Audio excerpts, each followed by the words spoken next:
Now I have the pleasure of introducing Veronica Madonna, who's an assistant professor at the Royal Architectural Institute Center for Architecture at the Athabasca University, and who's going to be talking about building the future, an overview of mass timber, health, and carbon benefits.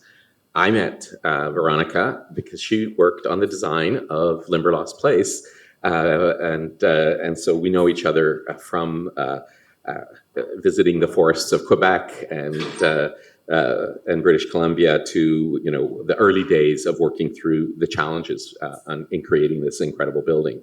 She has 20 years of experience working with leading architectural firms. Before establishing her own studio, VMA, Veronica worked as a principal for Moriam at Shima Architects. She specializes in educational design and has completed projects for several leading universities and colleges in Canada, focusing on design excellence and sustainable innovation. Mass timber, which is often referred to as wooden skyscrapers, definitely offers health benefits that are shaping the future of sustainable architecture. She'll also be doing the life cycle assessment and total project costing review project that we're undertaking right now at the BSI to publish out, what's happened with Limberlost Place. So without further ado, Veronica, please take the stage.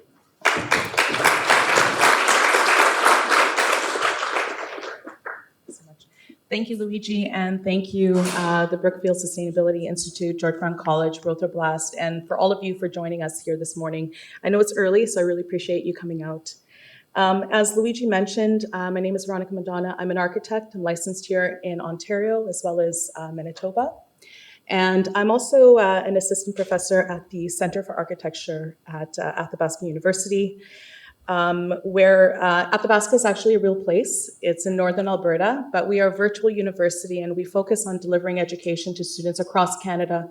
A lot of our students are in northern communities and in various points and places in their lives.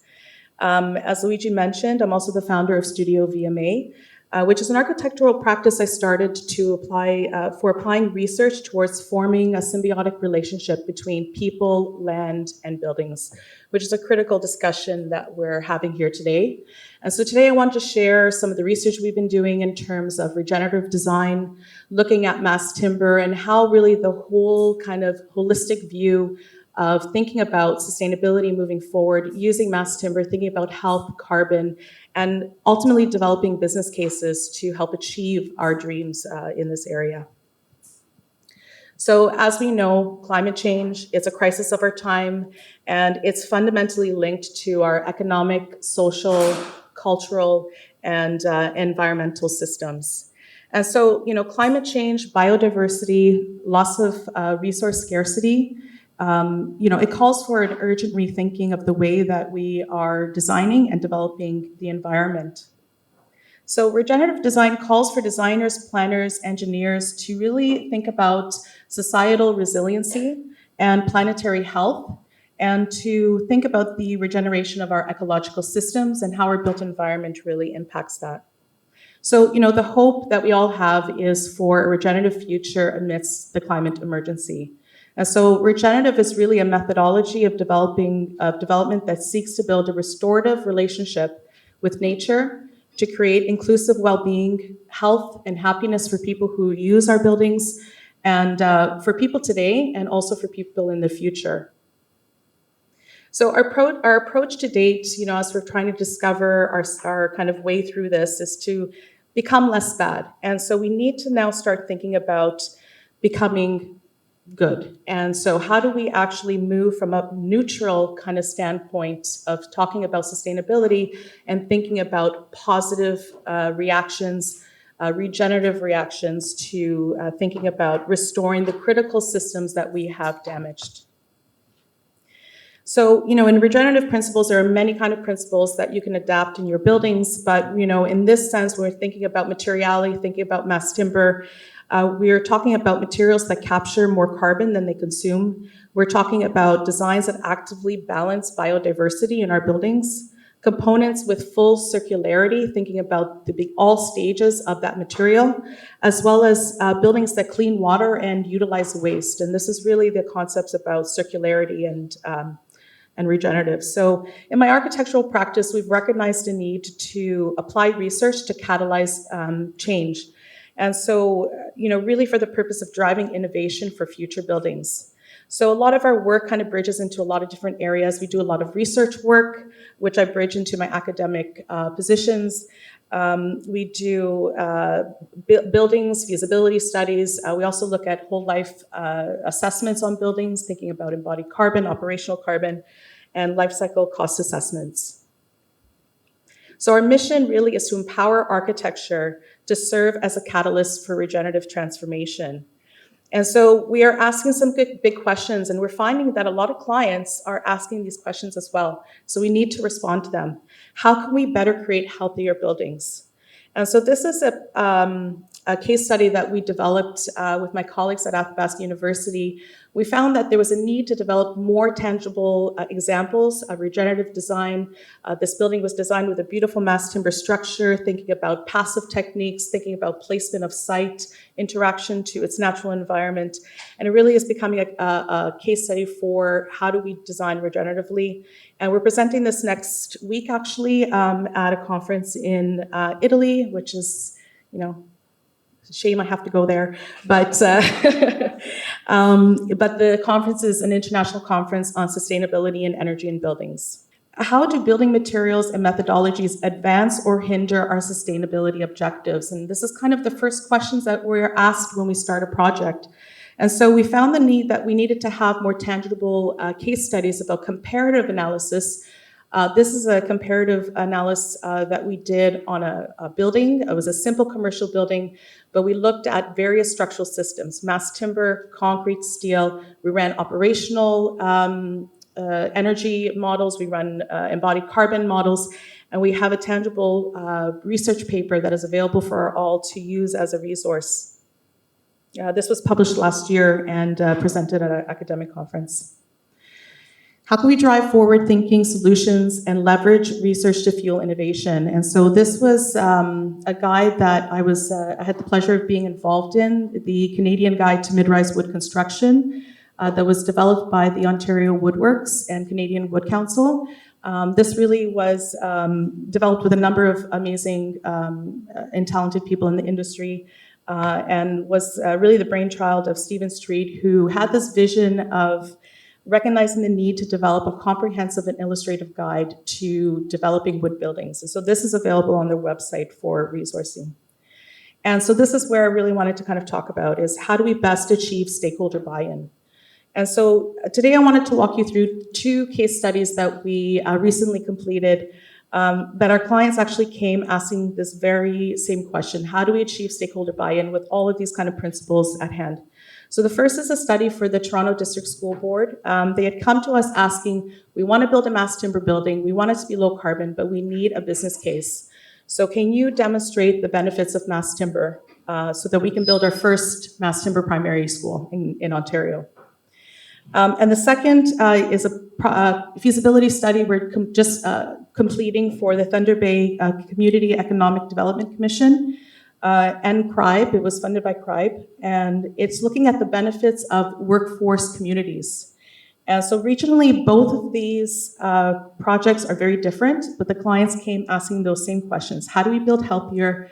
What are the carbon benefits? How can we achieve this? And we need something, a tangible report that we can take to our funders, that we can take to our ministries and get this going. So earlier this year, the school board had approached us and we started to prepare this feasibility study specifically on health and carbon.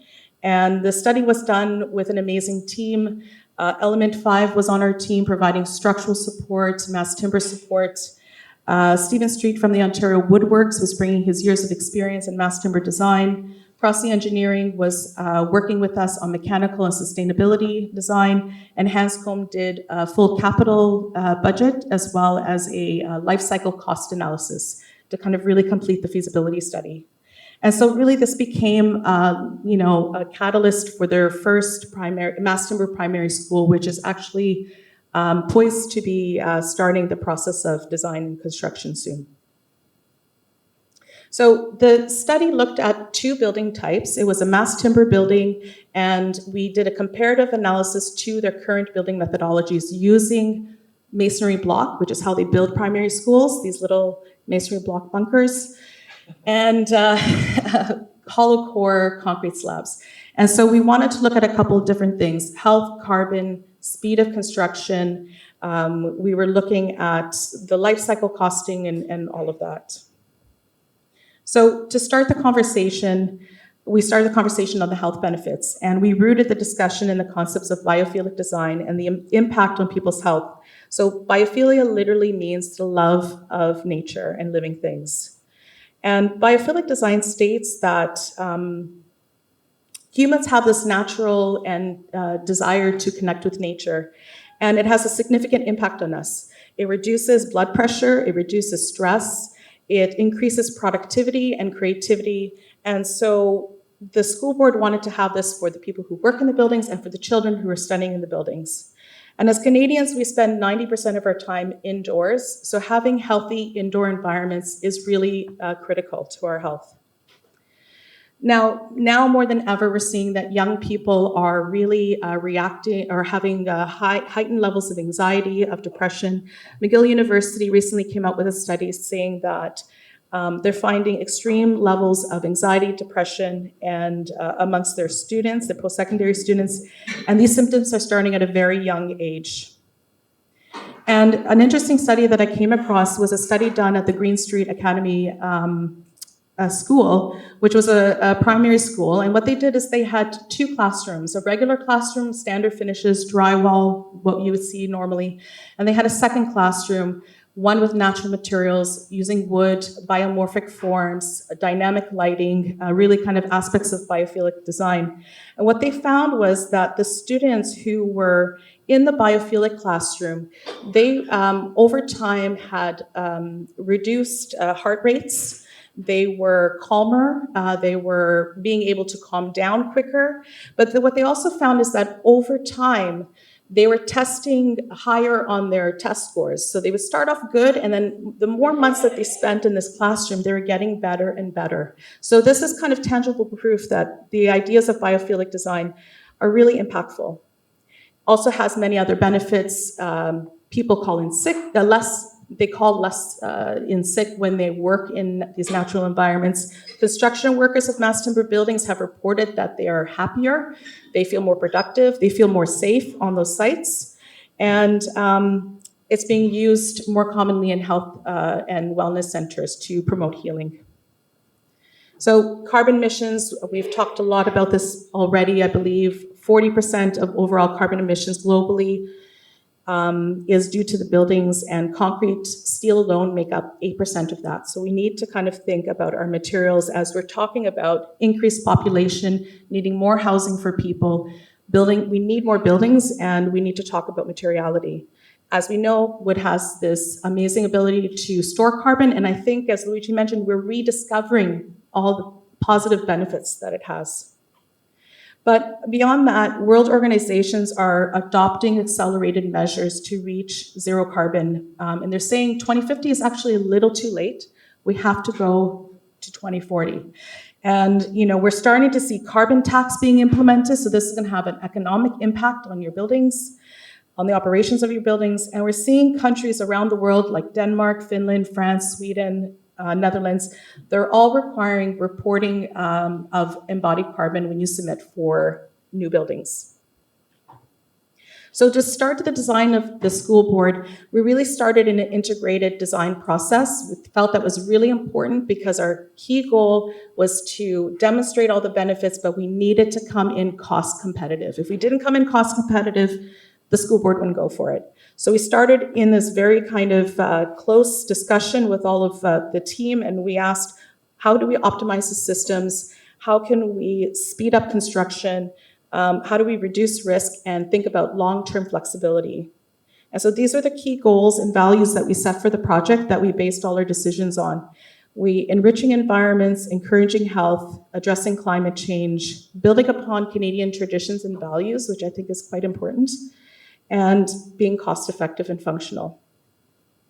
So we had a site because if the study proved well, they were going to actually build this project on their next replacement school. So this is a site in East Toronto where they're planning to build this project next. And in our planning framework, we adopted a kit of parts systems-based approach grounded in 3 key principles of efficiencies and long-term value. And so working very closely with Element 5, and I think there was a discussion yesterday about that integrated process, right, that was key. We worked very closely with the engineering department and their mass timber specialists, and we said, okay, what is the most efficient system that we can kind of implement for the kind of aspects of flexibility that I wanted to really kind of drive home on this project, and also thinking about the program of the building. We needed to maintain a certain bay size that was critical for that. So we developed a post and beam system with a cross-laminated timber floor and roof deck. And I'll explain why we went with a post and beam and not load-bearing CLT walls in a second. We ran the structural system in one direction, similar to the 80 Atlantic project that Richard talked about yesterday, because we were doing a double-loaded corridor scenario where the main branch of the mechanical system was coming down the corridor, and it could easily slot into the classrooms and allow for the classrooms to change fairly easily over time. We also felt it was really important that the school board be able to change classroom sizes as their teaching methodologies changed over time. Right now, they host about 20 to 30 students in a class. However, as we continue to evolve and learn about best ways of teaching, we wanted to make sure that those walls can move. So we decided to use a light frame wood partition that they could easily remove and replace over time so that it allowed for that flexibility. And we developed some sections to kind of critically look at, the sectional kind of challenges sometimes that mass timber has, especially a post and beam system. It can come with quite deep beams, especially when you're doing a long span. And so we carefully looked at that so that it was a optimal solution. We also looked at low energy solutions. So we were looking about daylight harvesting. So we wanted to maximize window openings, but we needed to couple that with thinking about energy loss. And this is just a section showing the mechanical distribution running through the cavity of the beams, being able to maintain the ceiling heights. So this is just visual. I just want to say that we did this project in about 6 weeks. It was a very quick turnaround because they needed kind of responses immediately. But we wanted to demonstrate how the building could look and be presented. So this is an exterior view. This is an interior view, and one of the things we wanted to do was at the door, we wanted to welcome in and really show off this innovation that they had in mind and show the mass timber. And we created this atrium where students can gather, parents can be welcomed, we can show off the creativity of the students, and really also flood in light so that we can draw light into the floor plan. And so let's move into the results of the study. So there were many advantages that we found by using mass timber. The speed of construction was very key and significant to the cost reductions of the project. And so the efficiency of the system, the repeating of the structure, thinking about the sequencing of construction, making sure it was efficient, was really important. And on average, mass timber buildings take at least 25% less time in construction, which is quite significant. There's less truck deliveries, there's less noise, there's less dust. And in fact, the school board had this vision that they would keep the replacement school on site and have the children still there as the building was being built behind, which meant that they didn't have to relocate students. Of course, that would have to go through municipal approvals, but that's their kind of dream for this site, which mass timber would really lend itself to. So on average, we, with our team, determined it would take about 35 days to erect the mass timber structure. The traditional methods of masonry and concrete block take at least 6 months. And my children's school is being rebuilt in concrete block, and they're going almost on a year. And so there's a significant cost difference, savings in schedule that can happen. So we ran energy analysis, and one key part was the carbon. And so our mechanical engineers just chose a low carbon mechanical system. And we were able to reduce the energy by 30% energy savings and 55% carbon savings just on the mechanical system. But we also ran, just going to skip by this one and get to the embodied carbon point. So we ran a life cycle assessment for embodied carbon. We looked at all stages from A1, which is product life, through to end of life. And what was really interesting was that, and this is similar to some of the past studies I've done, the mass timber option was 70% reduction of embodied carbon, which is significant. And when you consider the sequestered carbon that is within the fibers, you would be carbon negative. And this is just kind of a breakdown of how carbon was distributed through the building, which we can you can have a look at afterwards in the slides when you get them. But in terms of benchmarking, the traditional build, which is on the left, came in at a level E, so not that great. The mass timber building, low carbon building came in on a level A, which is quite significant in terms of benchmarking for buildings and tracking embodied carbon in buildings. And we also found that the biggest kind of load in the mass timber building for embodied carbon was actually the insulation. And this is kind of a key conversation we're starting to have, is we need to find more solutions to find low embodied carbon products for some of the key products we need to use. Insulation, cladding types. I think this is a key area of research we need to think about next. And over time, over 60 years, the embodied carbon was reduced by 55%. So this is some significant kind of results for the project. But in terms of cost, and this was kind of one of the key drivers to get this project going for the school board, was that we looked at a couple different cost variations. One, the base building, which is the cost in the center. The mass timber option came in at 1.9% higher, which is quite negligible in terms of cost. We also looked at the mass timber low carbon mechanical system, and when you added a low carbon mechanical system, it came at 7.5% higher.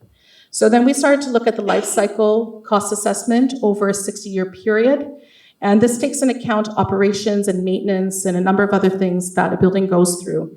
And so these are the key costs that came in. The base building, the mass timber, just switching out the structural system, we had about a $400,000 savings, and this really was the carbon tax that we projected was going to be applied in the future. I think this is a key conversation. We don't have it yet, but we all know that it's coming. But when you added the low carbon mechanical system, we actually had a $1.14 million savings, even though we were 7.5% higher at capital. So over a 60-year period, which we could expect this building to at least last, there was a significant cost savings. So just in a little bit of time that I have left, I just wanted to talk briefly about this next project. We're just completing, so I have a few slides to show you.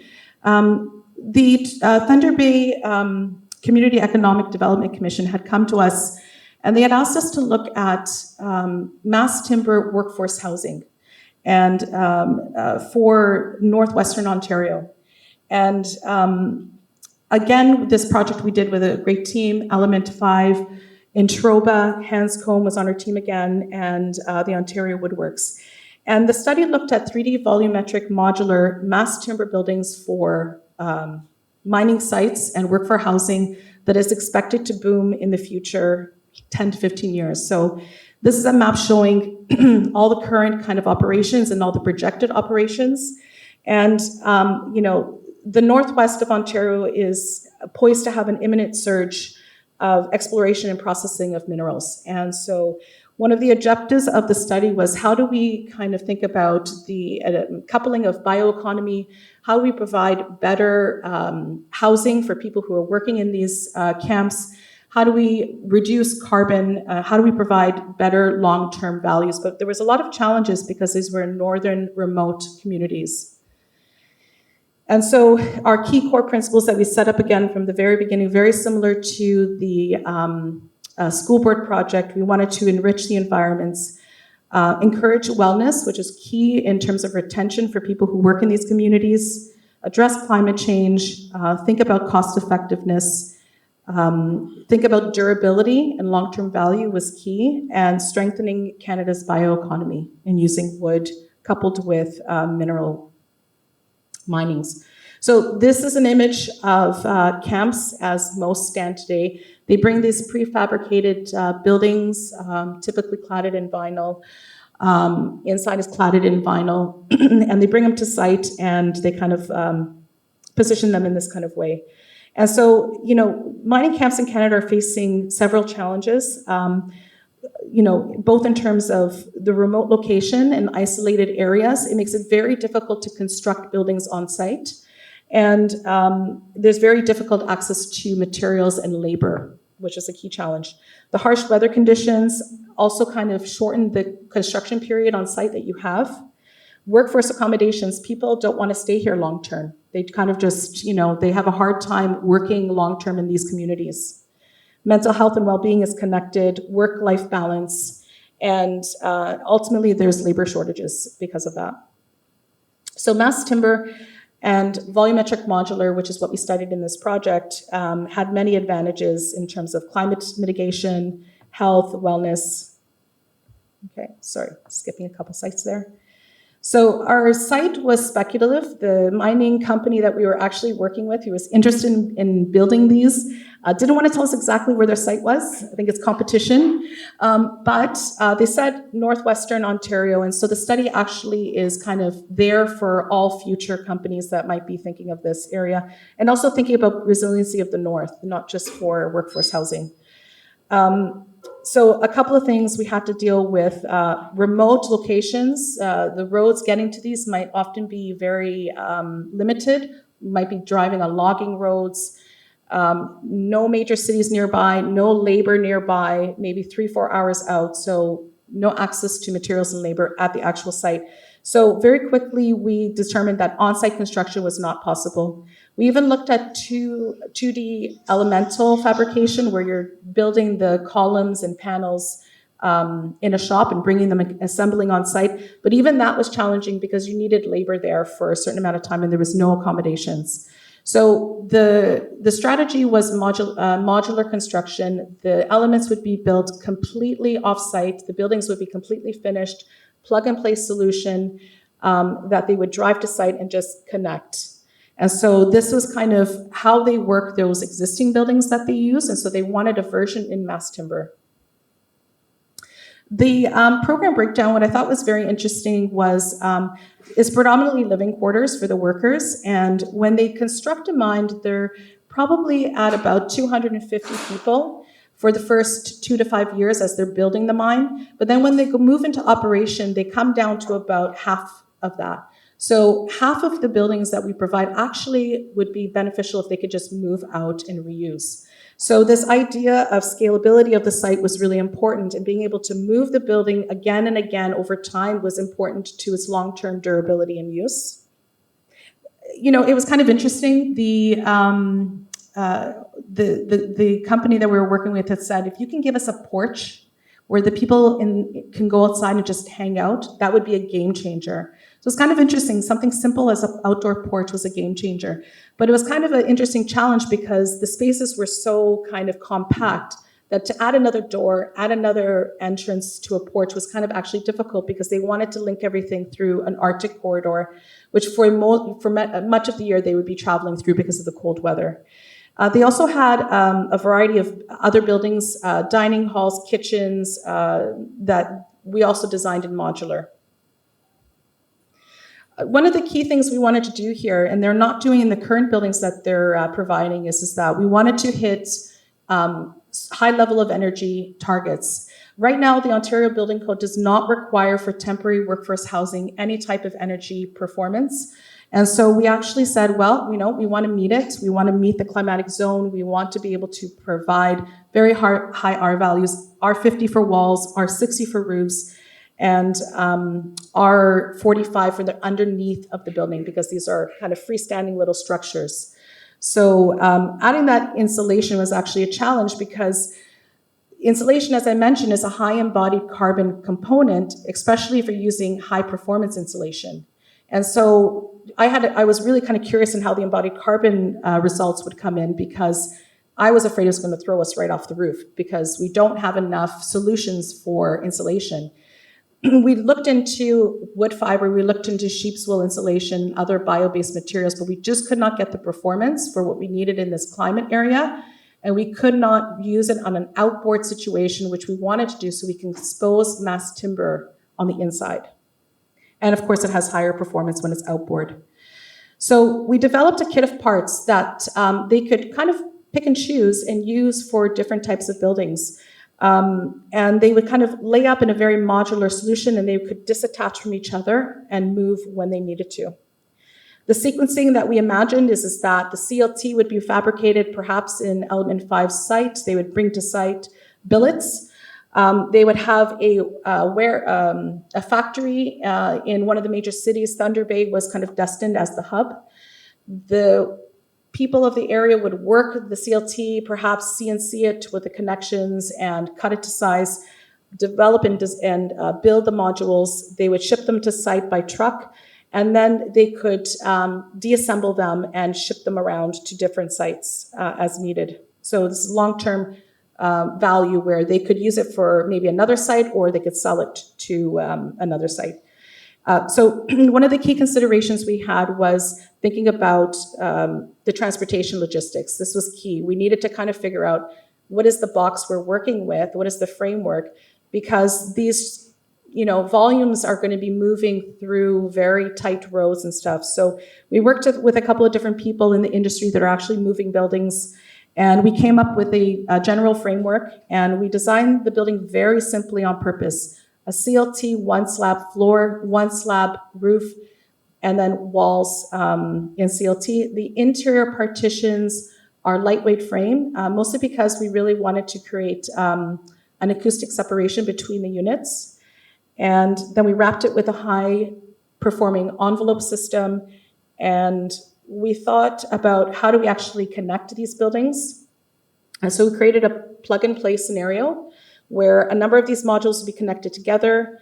There would be a small mechanical room at the end that would feed down the Arctic corridor and then plug and play into a fully assembled unit. So when that unit needs to be removed, it would just be capped off at the Arctic corridor, taken away, and repositioned. So this is an image of a single unit, although on the site, they would all be clustered in some way. So this is just one unit as we could imagine it, but this is how the site would actually come together. We would cluster about 6 of these units together, and we would break it every 6 clusters to have about a 9-meter separation, add some glazing through the Arctic corridor, a little bit of light so they're not walking through these tunnels, but also it was very important for fire separation between the clusters. And then we imagined that there would be an internal street, there would be the porch, there would be this community feeling that would be created for that. And so we developed a number of different plan prototypes that they can select from, and this is one of them where I included the porch and internal street. And this is a view of one of the interior of the units, very modest, but what really was it to kind of accomplish was having the warmth of the mass timber really shine through for that biophilic benefit. Natural light and glazing, having the connection to outside was all part of that. Now, just to conclude, I just wanted to take you through some of the carbon studies when we ran the embodied carbon life cycle assessment. And this is the assessment results. So the blue is the mass timber low carbon module that we designed, and the orange is the traditional building. So one thing I just wanted to remind you, there's not much difference there. But the key here is that it's not an apples to apples comparison, because the blue has that really kind of high performing envelope. The insulation is really taking up all the embodied carbon there. And when you think about long-term durability, and we really think about life cycle assessment, we think about how long are these buildings used, where the traditional way of building and these traditional modules they provide, they actually throw away after 10 or 15 years. They just cannot withstand moving time and time again. And the mass timber module is robust. We can pick it up and move it many times. It's not going to rack and shift and have any kind of damage like that. So when we think about time frame and we think about embodied carbon, we can actually understand that over a 30-year period, the embodied carbon of the traditional build is actually double. And so this is where time is really important and considering the future. We are doing a cost analysis, and the cost analysis is done, but I can't release that information just yet because the report is being finalized. But one interesting aspect is it's a very cost competitive solution because the mass timber is very simple and very simply designed. But the one thing to consider is the transportation cost of the modules actually is almost equal to the build itself. And so this is really important that the logistics of transportation is almost equal and that we need to consider that. These are we studied the various components, building elements and materials. I won't go through this too much because I think I'm kind of running into the end of time here. But what we hope for this study is that it not only provides kind of a solution for thinking about future workforce housing, which we know is going to start to explode because in the north, they are mining the minerals for smartphones, for electric cars, and so this is going to really explode over the next 10, 15 years. But we're thinking about how can we use these kind of ideas and solutions for building resiliency in the north, thinking about more durable housing in the north. And so some of the next steps that we're taking is that we're starting to think about carbon accounting and thinking about materials that we use commonly in building, in construction. As I mentioned, insulation is really a huge problem. Cladding is a huge problem. We have to find more solutions. So we're starting to do carbon accounting and think about where's the next area of research. And as Luigi mentioned, I'm working with a number of people and my former colleagues at Moriyama Tashima Architects on the life cycle assessment of Limberlost Place and the life cycle cost assessment. And this will be another piece of very valuable information that's going to accompany all of the great information that's coming out of that building to help inform innovation for projects to come. So with that, I just wanted to thank you very much. And it was a pleasure to be here today. And we're still in search of regenerative design, still in search of these solutions, but this is kind of where our practice is. So thank you.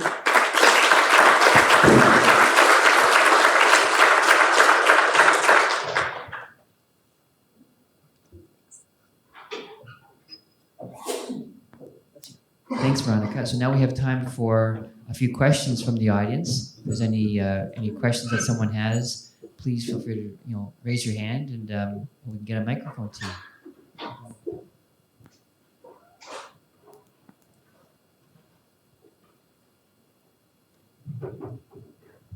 Hi, thank you for the. Hello.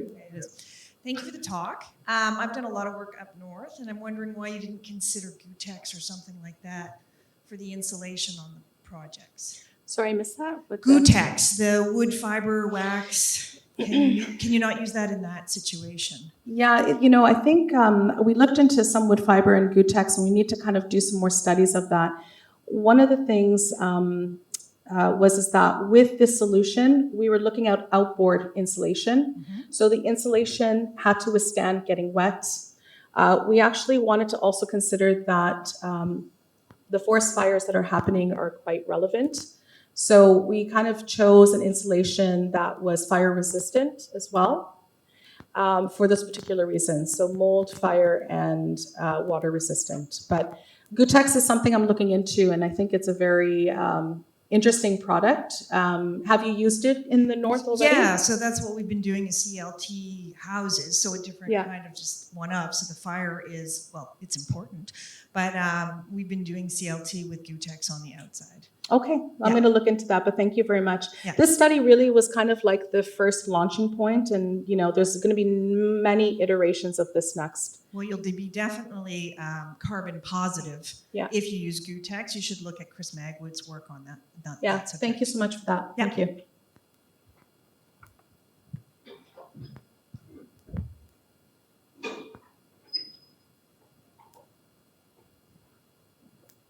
Yeah, thanks. Great presentation. Really enjoyed that. I have a question or maybe a comment. I don't know. It's more along the lines of you had mentioned TDSB was concerned about the cost. Mm-hmm. So at what point are we more concerned about the cost of the materials versus the benefits that you presented? I mean, oftentimes when the rubber hits the road, you get developers, private and public, that aren't willing to spend that.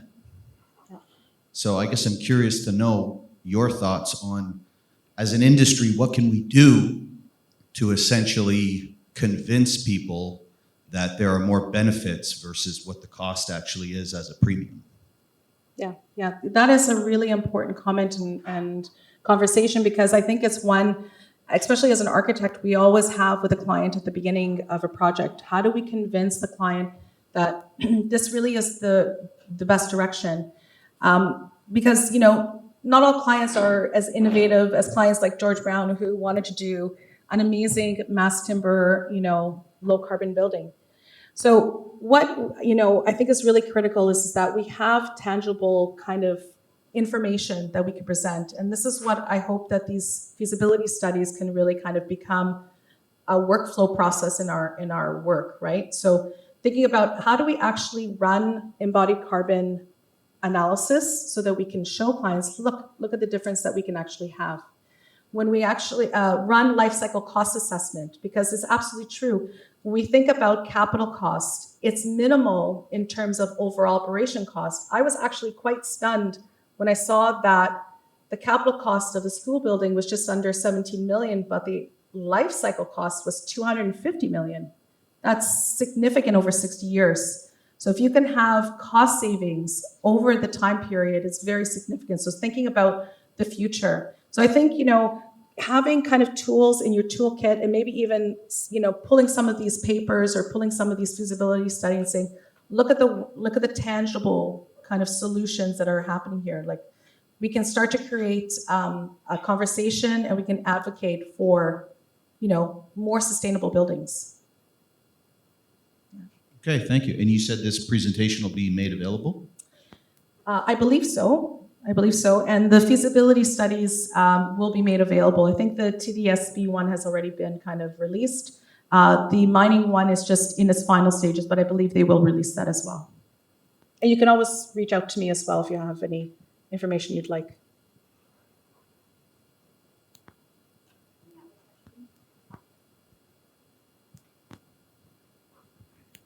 Thank you for the presentation. So what's the next step? Did TDSB say yes? Well, they said yes after the feasibility studies. So my understanding is they're out right now searching for the prime consultant team.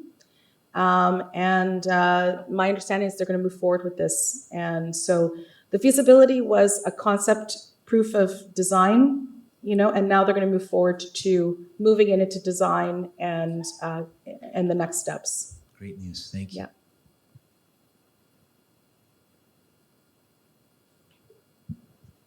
Thanks for the presentation. Just a question about the LCA for the Toronto project, the school board project. Was there any comparison done to a different building type other than hollow core and concrete block? Yeah, that's a good question. We only did the masonry and hollow core, mostly because the whole project was 6 weeks long. So in that time, we had to design the building, run the models and everything. So they're very interested in just doing the switch out to how they're building most of their schools now. But a lot of the comparative studies that we've been doing is looking at other systems, steel as well, and what those differences might be. So it would be good to kind of maybe run another model with another system. Yeah, I would be interested in that because we've had that comparison, and hollow core and concrete block tends to be kind of on the opposite side of the carbon scale. Yeah. But there are kind of materials and construction methods in the middle. Yeah. Yeah, and you know, I think that's a good conversation. I think Richard touched upon this yesterday too, about like hybrid buildings, right? And thinking about what is the best solution for the building type moving forward. I think for the school board project, it was a simple enough building where it met the area requirements of the Ontario Building Code. So also the design we've provided is one that can just go through the building code prescribed. There was no alternative compliances needed. We designed it within that. But with that, you're limited in size. And for an elementary school, it worked. But if you're designing a bigger building, you might have challenges. So you might start to think about hybrid solutions. So it'd be interesting to take the model and start running it against a couple of other materials now that the model's already created. Great. Thanks, Veronica. this is a bit of an unfair question, but I'm thinking about even the next step beyond the work you've done, which is, can these designs, these prototypes, be mass produced at a scale that even brings the cost down further? So for example, multiple workforce housing sites, multiple school sites, are they, can it be essentially repeated? Because I'm working on it from a housing point of view, which is truly, I think, the ultimate objective, right? Is just mass produce these things for ultimate benefit. Is that potentially a next step for you? Yeah, I think the repeated solution is kind of important for economic scale. And so the school board project and even the mining project, what we did, it was that kind of kit of parts solution. So we wanted to kind of stay true to limiting the number of different pieces we had and just using it in a very kind of rigid, almost rigid kind of solution. So for the school board project, we actually kept a very rigid grid. And we didn't actually deviate the grid unless it was the large span gymnasium, which at that point you just can't fit within a classroom grid. So we fit everything else within that. And we wanted to kind of keep that economic scale. So if you kind of scale that up, there can also be more of economic scale. But I think, it becomes a question about supply and demand. It becomes a question about labor and also scaling those aspects up as well when you're thinking about scaling up. Thanks. Thanks, Veronica. So we're going to move on to the next presentation, and thank you so much again for taking us through all that. Appreciate it.